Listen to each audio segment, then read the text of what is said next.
بسم اللہ الرحمن الرحیم۔ السلام علیکم۔ میری حافظ قرآن بیوی نے 100 بچیوں کو قرآن مجید حفظ کروایا تھا، مگر جب اس کی وفات ہوئی تو روز اس کی قبر پھٹ جاتی اور اس کی قبر سے دھواں نکلتا۔ میں روز اپنی بیوی کی نئی قبر بنوا کر آتا۔ لوگ پوچھتے کہ اس نے کون سا گناہ کیا تھا جس کی اسے سزا مل رہی ہے۔ میں نے اپنی ساس اور سالی سے پوچھا تو میری سالی روتے ہوئے مجھے اپنے کمرے میں لے گئی اور کمرے کا دروازہ بند کر کے اس نے مجھے ایک ایسی چیز دکھائی کہ میرا کلیجہ پھٹ گیا، کیونکہ میری شادی کو 6 سال گزر گئے تھے اور میری بیوی نہایت خوبصورت اور نیک سیرت تھی۔ ان 6 سالوں کی رفاقت میں اس نے مجھے کبھی کوئی شکایت کا موقع نہیں دیا تھا۔ میری بیوی حافظ قرآن تھی اور شادی سے پہلے اس نے 100 بچیوں کو قرآن مجید حفظ کروایا تھا، جس کی وجہ سے مجھے ہر وقت یہی سوچ کر خوشی ہوتی تھی کہ میری بیوی کی صرف دنیا ہی نہیں بلکہ آخرت بھی آسان ہوگی اور وہ یقیناً میرے بچوں کی بھی اچھی تربیت کرے گی۔ ہم دونوں میاں بیوی کو بچوں کا بہت شوق تھا، مگر شادی کو اتنا وقت گزر جانے کے بعد بھی ہماری اولاد نہیں ہوئی تھی۔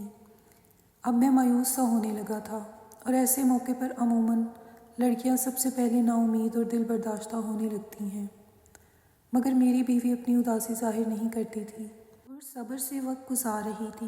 پھر شادی کے اتنے سال بعد اللہ کو میری بیوی کا صبر پسند آ گیا تھا اور ہمیں اولاد کی خوشخبری ملی۔ میں ان دنوں بہت خوش تھا اور اپنی بیوی کا بہت زیادہ خیال رکھ رہا تھا، کیونکہ ڈاکٹر کا کہنا تھا کہ میری بیوی کو بہت زیادہ احتیاط کی ضرورت ہے۔ میرا بس نہیں چلتا تھا کہ میں اپنی بیوی کو بستر سے نیچے اترنے دوں۔ ہماری بہت زیادہ احتیاط اور دعاؤں کے باعث اللہ تعالیٰ نے ہمیں صحت مند اور پیارا سا بچہ دیا تھا، مگر بچہ پیدا ہوتے ہی میری بیوی کی طبیعت یکدم بگڑ گئی تھی۔ میں نے ایسا تو بالکل نہیں سوچا تھا کہ بچہ ہوتے ہی میں بیوی کو کھو دوں گا۔ اپنی بیوی کی طبیعت کا سن کر میں نے اللہ سے اس کی زندگی کی بہت دعائیں مانگی، مگر میری دعائیں رد ہو گئیں اور میری بیوی اللہ کو پیاری ہو گئی۔ میں غم سے بے حال ہو رہا تھا۔ سب جاننے والے میرے لیے افسوس کا اظہار کر رہے تھے اور میں غم زدہ سا ایک کونے میں بیٹھا تھا۔ جب غسل وغیرہ دے کر تدفین کے لیے ہم قبرستان پہنچے تو آسمان پر بالکل سیاہ بادل پھیلا ہوا تھا اور دن کے وقت بھی ایسا لگ رہا تھا جیسے رات ہو گئی ہو۔ جو ہی میری بیوی کو دفن کیا گیا نہایت تیز بارش شروع ہو گئی اور ایسی طوفانی ہوائیں چلنے لگیں کہ سب حیران پریشان ہو گئے۔ بیوی کو دفن کرنے کے بعد ہم سب اپنے اپنے گھروں کو پہنچے تھے۔ میرا بچہ فی الوقت میری بیوی کے گھر والوں نے سنبھالا ہوا تھا اور وہ لوگ بھی میرے گھر پر ہی قیام پذیر تھے، اس لیے میں بھی بچے کی طرف سے بے فکر ہو کر اپنے کمرے میں اکیلا بیٹھا اپنی بیوی کو یاد کرتا اور اسے یاد کرتے کرتے میری آنکھ لگ جاتی۔ صبح کے قریب میں خواب دیکھا کہ میری بدحال سی بیوی بہت بری طرح رو رہی ہے۔ اپنی بیوی کو اتنی بری طرح روتے دیکھ کر میں تڑپ اٹھا تھا اور عین اسی وقت میری آنکھ کھل گئی۔ باہر طوفانی بارش اور ہوائیں اب تھم چکی تھیں اور آسمان بھی صاف ہو چکا تھا۔ اب مجھے وہ خواب پریشان کر رہا تھا۔ میں نے ہمیشہ اپنی بیوی کو ہنستے مسکراتے ہی دیکھا تھا۔ اس کا اس طرح رونا خواب میں بھی مجھے گھبراہٹ میں مبتلا کر گیا تھا۔ میں نے گھڑی پر وقت دیکھا تو فجر کا وقت تھا۔ میں نے اٹھ کر فجر کی نماز ادا کی اور اپنی بیوی کی مغفرت کی دعا کرنے لگا۔ ویسے تو مجھے پورا یقین تھا کہ میری بیوی جیسی نیک صفت نمازی اور حافظ قرآن عورت کو اللہ نے قبر کی تنگی سے بھی نجات دی ہوگی۔ میں نے دعا کے بعد اٹھ کر کمرے سے باہر جھانکا تو سب لوگ نماز پڑھنے میں مصروف تھے۔ میں نے اپنے بیٹے کا پوچھا تو میری بیوی کے بھائی نے مجھے بچہ لا کر دیا۔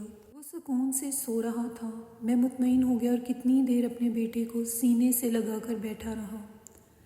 اپنے بچے کو پیار دے کر میں گھر سے نکل کر سیدھا قبرستان پہنچ گیا۔ میں اپنی بیوی کے لیے قرآن پڑھنا چاہ رہا تھا اور کچھ رات والے طوفان کے بعد میں اس کی قبر کی حالت کا بھی اندازہ لگانا چاہ رہا تھا۔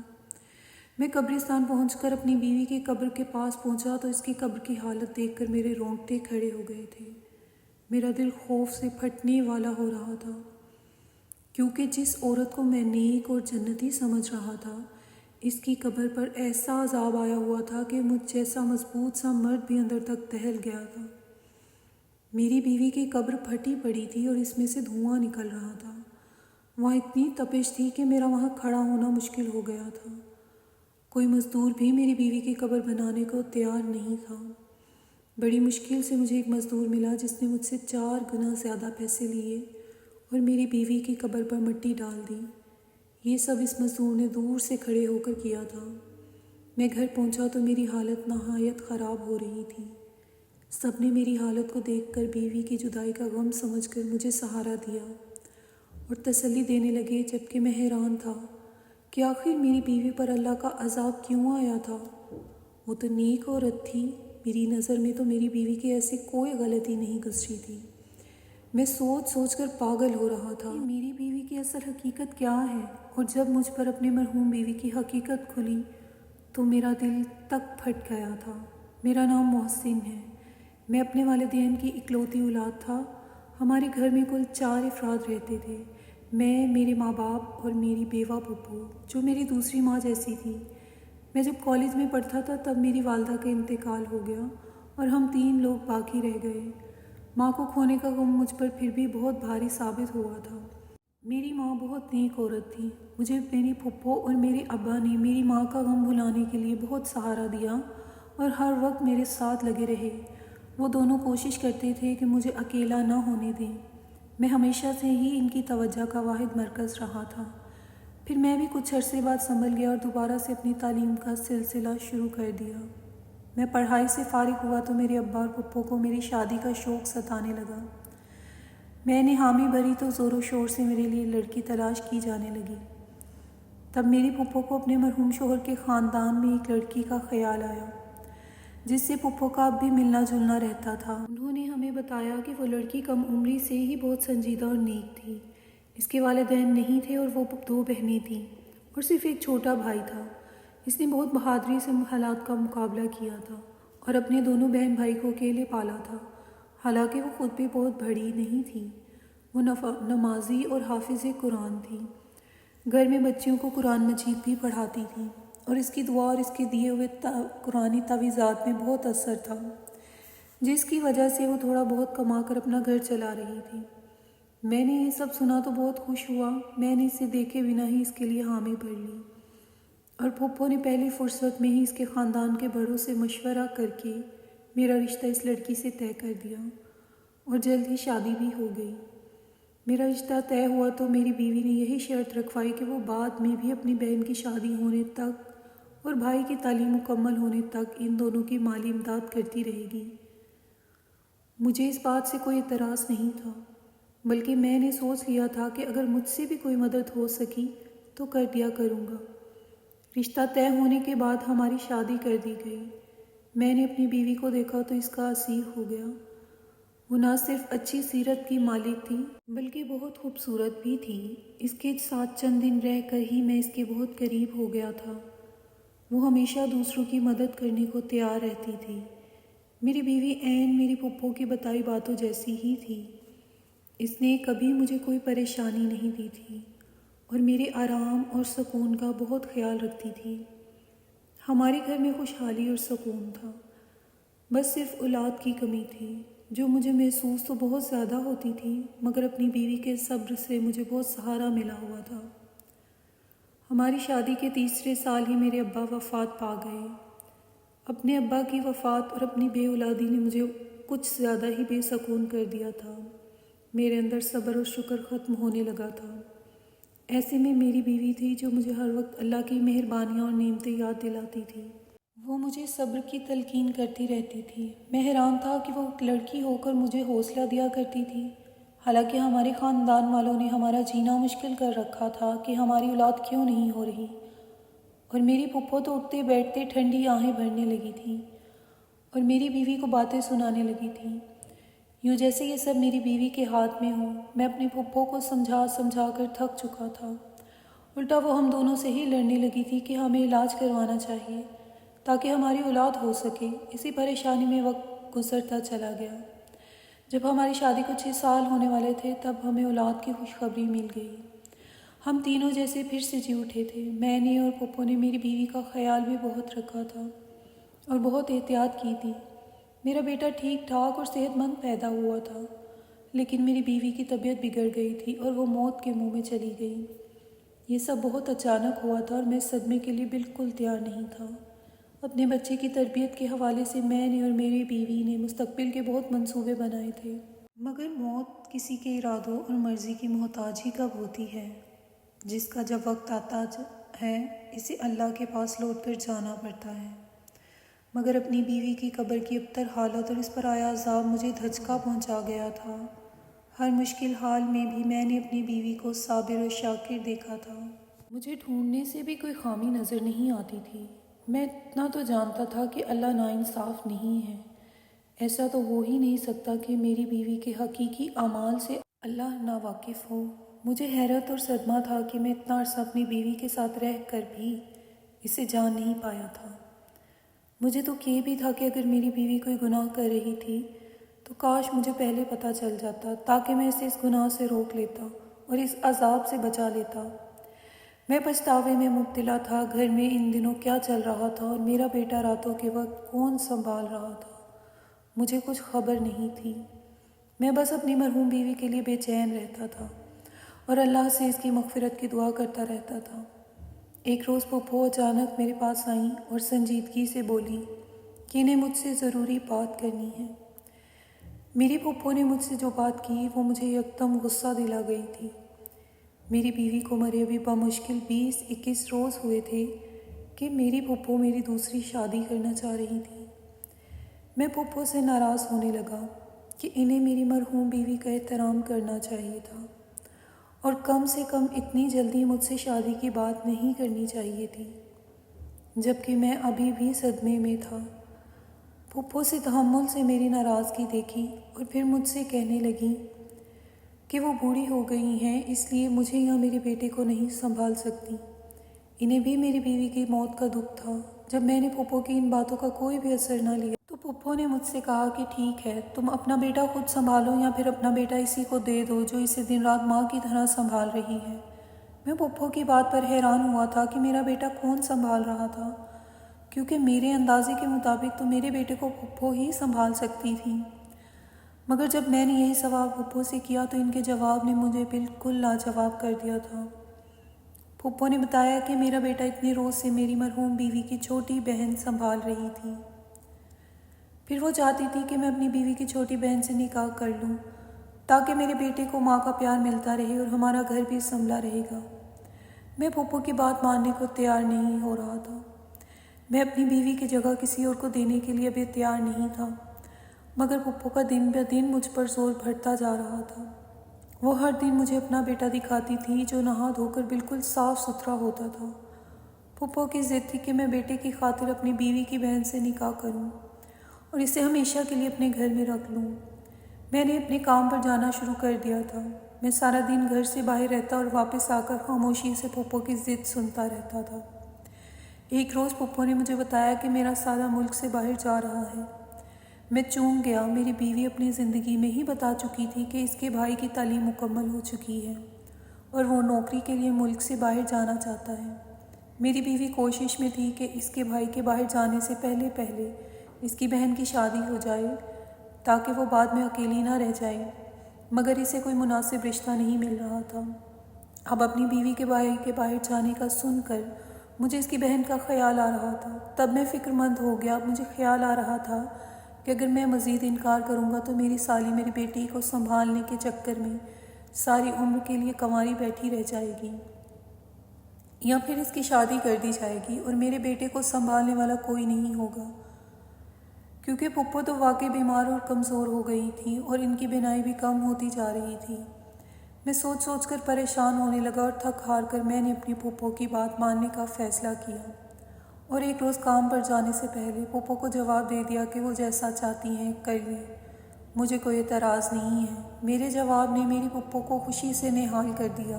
میرے جاتے ہی شاید انہوں نے پیچھے تمام تیاریاں شروع کر دی تھیں۔ میں جیسے ہی کام سے شام کے وقت واپس آیا، یہ دیکھ کر حیران رہ گیا کہ پھپھو نے میرے نکاح کی ساری تیاری مکمل کر لی تھی۔ میں تو ویسے بھی اس بات کے لیے خود کو راضی کر چکا تھا۔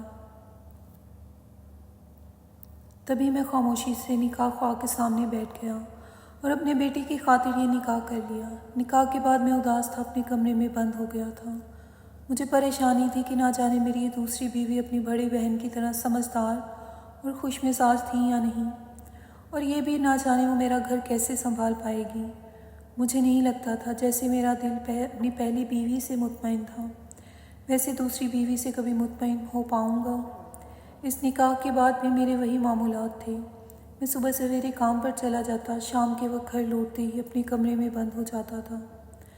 میری دوسری بیوی نے خاموشی سے میرا ہر کام سنبھال لیا تھا۔ میرا کمرہ بھی اب بالکل صاف ستھرا رہنے لگا تھا۔ نہ چاہتے ہوئے بھی میرا دماغ اس بات کو سوچنے لگا تھا۔ اور عجیب بات تو یہ تھی کہ آج تک میں نے اپنی اس دوسری بیوی کو نہیں دیکھا تھا۔ میں نہیں جانتا تھا وہ کیسی لڑکی ہے، کیونکہ میری پہلی شادی پر بھی اس نے مجھ سے پردہ کیا تھا، کیونکہ میری بیوی دینی معاملات کی سب سمجھ رکھتی تھی، اس لیے اس نے اپنی بہن کو مجھ سے پردہ کروایا تھا، اور وہ پردہ آج اسی لڑکی سے نکاح ہو جانے کے بعد بھی قائم تھا۔ ایک روز میں کام سے جلدی واپس آیا تو میرے کمرے میں اپنی دوسری بیوی کو دیکھ کر حیران رہ گیا۔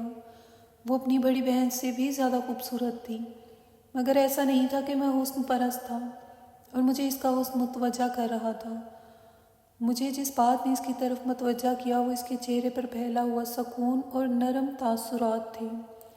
اسے دیکھ کر مجھے ایسا لگا تھا کہ جیسے وہ اپنی بہن کی موت سے بھی خوش اور مطمئن ہو۔ میں یہ بات سوچتے ہی عجیب کیفیت میں گر گیا تھا۔ میں نے اسے غصے سے دیکھتے ہوئے سوال کیا کہ وہ اتنی مطمئن کس بات پر ہے؟ میرا سوال یقیناً اس کے لیے عجیب اور غیر متوقع تھا۔ وہ حیرت اور پریشانی سے مجھے دیکھنے لگی تو میں مزید بولا کہ اسے اپنی بہن کی موت کا افسوس ہی نہیں ہے، الٹا وہ اس کی جگہ لے کر بھی اتنی خوش کیسے رہ رہی ہے، جبکہ اس کی بہن جوانی میں موت کے منہ میں جا چکی تھی اور اس کی آخرت بھی جانے کیسی ہونے والی تھی، کیونکہ اس کو قبر میں عذاب جھیلنا پڑ رہا تھا۔